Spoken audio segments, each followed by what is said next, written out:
Hey everyone, so are you seeing a connection error while using Grammarly?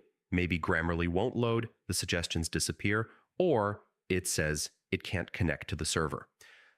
Yeah, that can definitely interrupt your writing. In this video, I'll walk you through several simple ways to fix the Grammarly connection error and get everything working again in 2026. All right, first, check your internet connection.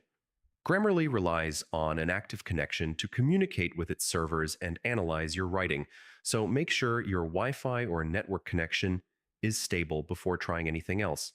Next, try refreshing the page or document where you're using Grammarly.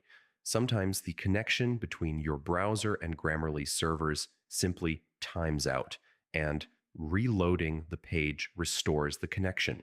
If you're using a VPN or proxy service, it may interfere with Grammarly's connection.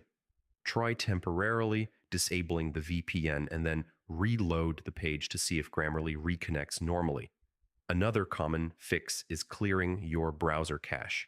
Over time, stored browsing data can interfere with websites and extensions, which may lead to connection problems. If the error still appears, try updating or reinstalling the Grammarly extension. Reinstalling removes corrupted files and installs a fresh version of the extension. Sometimes firewall settings or antivirus software can block Grammarly's connection to the internet. If that happens, you may need to allow Grammarly through your security software settings, and that's it.